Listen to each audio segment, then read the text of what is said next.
जय हिंद दोस्तों, मैं ओपी सिंह स्वागत करता हूं आपका अपने YouTube channel OP Singh academy में। आज का जो हमारा टॉपिक है वो संवत और उनकी सनों से रिलेटेड है। अभी 2 दिन किसी कारणवश वीडियो नहीं डल पाई थी, तो हम नेक्स्ट टॉपिक शुरू करते हैं, भारत की प्रमुख संवत और उनकी सनों से रिलेटेड। एक क्वेश्चन किसी भी परीक्षा में आपको पूछता ही रहता है। तो यहां पर हम बात करें संवत, तो संवत का मतलब होता है समय से, काल से, टाइम से। संवत एक संस्कृत का शब्द है जिसको हिंदी में बोलते हैं समय या काल। तो यहां पर हम अगर बात करें तो जैसे विक्रम संवत, विक्रम संवत एक प्रमुख संवत है।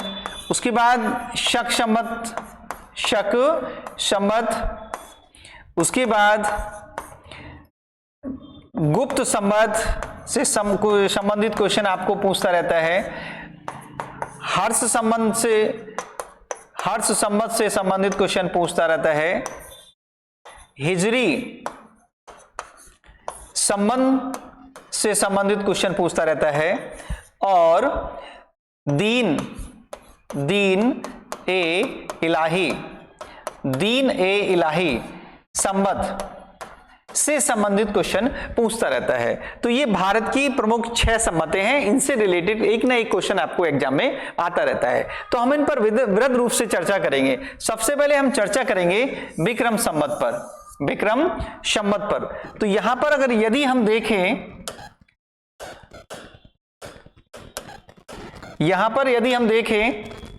तो विक्रम संवत क्वेश्चन आता है कि विक्रम संवत को किसने चलवाया था, कब चलवाया था, विशेषता क्या है। तो ये क्वेश्चन आपको पूछता रहता है।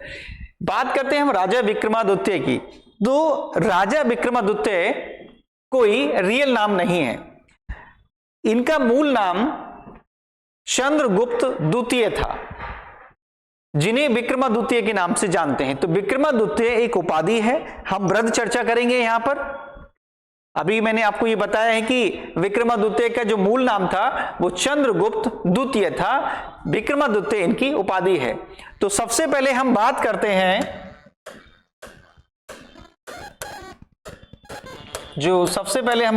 यहां पर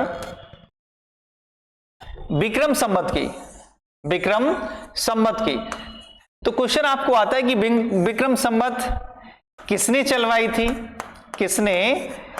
थी, तो विक्रम संवत किसने चलवाई थी। तो ये राजा चंद्रगुप्त द्वितीय, तो राजा चंद्रगुप्त द्वितीय ने चलवाई थी। और राजा चंद्रगुप्त द्वितीय को ही हम या करके लिख सकते हैं राजा विक्रमादित्य भी कहा जाता है। तो विक्रम संवत जो चलवाई थी वो गुप्त वंश के महान शासक चंद्रगुप्त द्वितीय ने चलवाई थी, जिनको इतिहास में विक्रमादित्य के नाम से भी जाना जाता है। समय पूछता है आपसे, समय यानी कि कब चलवाई थी। तो ये चलवाई थी 57 ईसा पूर्व में, 57 ईसा पूर्व में संवत चलवाई थी। इसका जो समय है वो 57 ईसा पूर्व है, 57 वीसी है। वीसी का मतलब होता है यहां पर बिफोर क्रिस्ट, ईसा के जन्म से पूर्व। विशेषता क्या है, हम इस पे पूरा चर्चा करेंगे। इसकी विशेषता क्या है, तो विशेषता है कि ये भारत की सबसे प्राचीन संवत है। भारत की सबसे प्राचीन संवत है। तो विशेषता है भारत की सबसे प्राचीन संवत है। अब देखिए क्वेश्चन पूछता है कि वर्तमान में कौन सी विक्रम संवत चल रही है। वर्तमान में यदि हम देखें, वर्तमान में विक्रम संवत, तो वर्तमान में जो विक्रम संवत चल रही है, विक्रम संवत वो चल रही है 2081, या इसको बोलते हैं 2082। तो इस समय जो विक्रम संवत चल रही है, विक्रम संवत का जो समय है वो 2081 है। तो विक्रम संवत को राजा चंद्रगुप्त द्वितीय ने चलवाया था, जिनको विक्रमादित्य भी कहा जाता है। इसका समय है 57 ईसा पूर्व।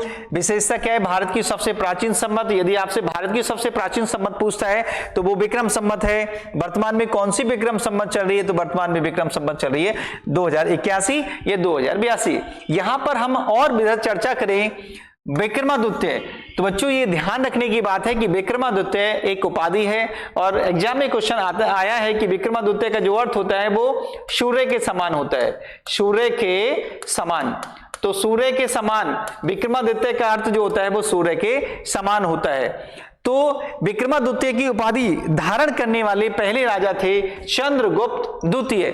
चंद्रगुप्त द्वितीय इतिहास में पहले शासक थे जिन्होंने विक्रमादित्य की उपाधि धारण की थी। ऐसे ही मैं आपसे क्वेश्चन पूछ लूं कि विक्रमादित्य की उपाधि टोटल रूप से कितने राजाओं ने दी? टोटल रूप से 14 राजाओं ने ली थी। विक्रमादित्य की उपाधि धारण करने वाले 14 राजा थे। पहले राजा थे चंद्रगुप्त द्वितीय और अंतिम राजा थे विक्रमादित्य की उपाधि धारण करने वाले अंतिम राजा थे हेमू, राजा हेमू, जिनको राजा हेमचंद्र के नाम से जानते, राजा हेमचंद्र के नाम से जानते, जो कि दिल्ली के अंतिम हिंदू राजा थे, जो कि दिल्ली के अंतिम हिंदू राजा थे। तो कुल मिलाकर विक्रमादित्य एक उपाधि है जो 14 राजाओं ने ली थी। पहले राजा थे चंद्रगुप्त विक्रमादित्य। यदि हम बात करें यहां पर आपसे पूछने की, तो पूछता है कि आपसे हम विक्रम संवत को निकालते कैसे हैं, विक्रम संवत को कैसे निकालते हैं, विक्रम संवत यानी कि अभी जो 2081 चल रही है इसको हम निकालते कैसे हैं। तो ध्यान रखना बच्चों, ईसवी जो होती है, ईसवी अभी मान के चलने की ईसवी जो है वो 2024 है। यदि हम इसमें 57 वर्ष प्लस कर देते हैं तो ये आ जाती है निकलकर 2081। तो इस तरह से हम विक्रम संवत को निकाल लेते हैं। तो विक्रम संवत चल रही है हमारी 2081। चलिए नेक्स्ट आते हैं हम, जो नेक्स्ट क्वेश्चन है हमारा, अब आते हैं हम शक संवत पर। शक संवत पर तो स्टूडेंट ध्यान रखना, शक संवत जो चलवाई है यहां पर, जो शक संवत है, तो शक संवत से क्वेश्चन पूछता है शक संवत। तो शक संवत का समय पूछ लेता है, समय कब चली थी? तो समय है 78 ईस्वी में, इसका समय है 78 ईस्वी में चली थी। किसने चलवाई थी? तो चलवाने वाले शासक का नाम है, किसने चलवाई थी? तो ध्यान रखना, राजा कनिष्क ने इसको चलवाया था। कुषाण शासक राजा कनिष्क ने चलवाया था। विशेषता इसकी पूछ लेता है, विशेषता, तो विशेषता है राष्ट्रीय संवत है, भारत की राष्ट्रीय संवत है, राष्ट्रीय संवत। तो हमारी राष्ट्रीय संवत कौन सी है? शक संवत है। हमारा जो कैलेंडर है, तो हमारा जो कैलेंडर है वो इसी संवत पर आधारित है। हमारा जो राष्ट्रीय कैलेंडर है वो किस संवत पर आधारित है? शक संवत पर आधारित है, शक संवत पर आधारित। तो हमारा जो राष्ट्रीय कैलेंडर है वो शक संवत पर आधारित है। तो ये क्वेश्चन बहुत ज्यादा आता है। शक संवत का जो समय है वो 78 ईस्वी में चली थी, राजा कनिष्क के द्वारा इसको चलवाया गया था। इसकी विशेषता है राष्ट्रीय संवत है और कैलेंडर जो है हमारा वो शक संवत पर आधारित है। तो इस तरह का क्वेश्चन हमारा बहुत ज्यादा आता है। अब हम पूछें कि कौन सी शक संवत चल रही है इस समय, तो शक संवत चल रही है 1946। अब शक संवत को निकालते कैसे हैं? तो ये ध्यान रखना, जो ईस्वी है हमारी, ईस्वी जैसे 2024 चल रही है तो हम इसमें से -78 कर देते हैं, इस तरह से 1946 आ जाता है। तो इस समय शक संवत कौन सी चल रही है हमारी? 1946 चल रही है। शक संवत पर हमने यहां पर चर्चा की। नेक्स्ट यहां से क्वेश्चन आपको पूछता है, नेक्स्ट क्वेश्चन पूछता है गुप्त संवत पर। गुप्त संवत, तो गुप्त संवत इंपॉर्टेंट करना, गुप्त संवत समय है इसका चलने का, समय है 319 या 320 ईस्वी इसका समय है। शासक का नाम पूछ लेता है, शासक किसने चलवाया था इसको? तो चंद्रगुप्त प्रथम ने। ध्यान रखना, चंद्रगुप्त प्रथम ने चलवाया था। एक बच्चों यहां पर बात ध्यान रखने की है कि चंद्रगुप्त प्रथम जो कि गुप्त वंश का पहला वास्तविक शासक था, इसने ही राजा धीराज की उपाधि धारण की थी, राजा धीराज की उपाधि धारण की थी। तो राजाधिराज की उपाधि धारण करने वाला पहला गुप्त शासक था चंद्रगुप्त प्रथम। तो इसी ने इस संवत को चलवाया था। नेक्स्ट हम देखेंगे यहां पर हर्ष संवत। हर्ष संवत जो नेक्स्ट संवत है हर्ष संवत, इसका समय जो है वो समय है इसका 606 ईस्वी। 606 ईस्वी। शासक का नाम पूछ लेगा किसने चलवाया था, तो शासक है हर्षवर्धन। हर्षवर्धन। तो ये जो समय है कहा जाता है कि जब राजा हर्षवर्धन ने अपना राज्याभिषेक कराया था 606 ईस्वी में, तो उसी से हर्ष संवत का प्रारंभ माना जाता है। तो ध्यान रखना यहां पर जो राजा हर्षवर्धन थे वो पुष्यभूति वंश के राजा थे। पुष्यभूति वंश के राजा थे। पुष्यभूति वंश के राजा थे हर्षवर्धन। राजधानी थी इनकी, जो पहली राजधानी थी वो थानेश्वर थी। थानेश्वर या इसको स्थानेश्वर भी बोलते हैं, स्थानेश्वर भी बोलते हैं। बाद में यही राजधानी कन्नौज स्थानांतरित की थी, कन्नौज। तो क्वेश्चन आपको आता रहता है, हर्षवर्धन ने अंतिम रूप से अपनी राजधानी कहां बनाई थी, कन्नौज। पहली थी थानेश्वर। पुष्यभूति वंश के राजा थे, इन्होंने ही हर्ष संवत को चलाया था। और मुख्य विशेषता है कि चीनी बौद्ध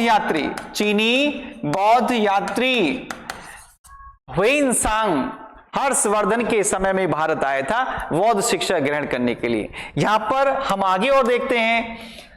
उसके बाद हिजरी संवत। हिजरी संवत वेरी इंपॉर्टेंट संवत है, हिजरी संवत। हिजरी संवत। अब देखिए हिजरी संवत का जो समय है वो हिजरी संवत का समय है 622 ईस्वी। इसका जो प्रारंभ माना जाता है वो 622 ईस्वी है। कहा जाता है कि समय किसके समय में चली थी, किसके समय, तो समय माना जाता है मोहम्मद पैगंबर के समय से, मोहम्मद पैगंबर के समय से माना जाता है। कहा जाता है कि जब मोहम्मद साहब ने मदीना से मक्का की जो यात्रा की थी वो 622 ईस्वी में की थी, जिसे हजरत या हिजरत कहा गया। हजरत या हिजरत कहा गया था, ठीक है, हजरत या हिजरत। इसका समय है 622। तो इसी से हिजरी संवत का प्रारंभ माना जाता है। मोहम्मद साहब ने जो मदीना शहर पड़ता है वहां से मक्का तक की एक यात्रा की थी, जिसे हजरत कहा जाता है। और यहीं से ये यात्रा की थी 622 ईस्वी में। इसी से हिजरी संवत का प्रारंभ माना जाता है। आगे हम देखते हैं जो दीन ए इलाही संवत। दीन ए इलाही संवत वेरी इंपॉर्टेंट है। इसका जो समय माना जाता है वो 1582 ईस्वी माना जाता है, एडी। किसने चलवाया था, शासक का नाम पूछ लेता है, तो शासक का नाम यहां पर आ जाता है सम्राट अकबर ने इसको चलवाया था। तो दीन ए इलाही एक धर्म भी था, यहीं से दीन ए इलाही संवत कहा जाता है, जिसको किसने चलवाया था, सम्राट अकबर ने। यहां पर एक बात ध्यान देने योग्य है कि सम्राट दो ही शासक के नाम से पहले लगता है, या तो सम्राट अशोक या सम्राट अकबर। तो सम्राट एक टाइटल है, सम्राट एक उपाधि है। तो उत्तर दिशा में जो राजा बनता था उसको सम्राट की उपाधि दी जाती, दक्षिण में जो राजा बनता था उसको भोज की उपाधि दी जाती थी, और पश्चिम में जो राजा बनता था उसको स्वैराट की उपाधि दी जाती थी, और पूर्व में जो राजा बनता था उसको ब्राट की उपाधि दी जाती थी। तो 4 उपाधियां थी, ध्यान रखना। सम्राट एक उपाधि थी, उसके बाद ब्राट थी, उसके बाद स्वैराट थी, और उसके बाद भोज। तो ये दिशाओं के नाम से जाने दे। उत्तर के राजा को, जो उत्तर का क्षेत्र जीतता था उसको सम्राट कहते थे, पूरब के जो क्षेत्र जीतता था उसको ब्राट बोलते थे, तो ऐसी दक्षिण में राजा भोज बोलते थे, और चारों दिशाओं की जो राजाओं को जीत लेता था उसको एक राट बोला जाता था, एक राट। तो एक राट की उपाधि जो ली है केवल और केवल महापदम नंद ने ली है, महापदम नंद। तो महापदम नंद एकमात्र राजा जिसने एक राट की उपाधि धारण की थी। चारों दिशाओं के राजाओं को क्षेत्रों को जीतने वाला राजा जो था वो एक राट कहलाता था, और एक राट की उपाधि केवल और केवल महापद्म नंद ने ली थी। तो इतिहास में 2 ही राजा हुए हैं जिन्होंने सम्राट की उपाधि धारण की है, अकबर और राजा अशोक। तो इस तरह से हमने यहां पर संवतों का ये टॉपिक छोटा सा कंप्लीट किया। इस टॉपिक को पढ़िए, बिल्कुल क्लियर करिए, एक क्वेश्चन आपका बिल्कुल 1 नंबर पक्का है। तो मैं ओपी सिंह नेक्स्ट वीडियो के साथ मिलूंगा। वीडियो यदि पसंद आई है उसको लाइक करिए, शेयर कीजिए और चैनल को सब्सक्राइब कीजिए। मैं अपनी नेक्स्ट वीडियो के साथ मिलूंगा, तब तक के लिए जय हिंद, जय भारत।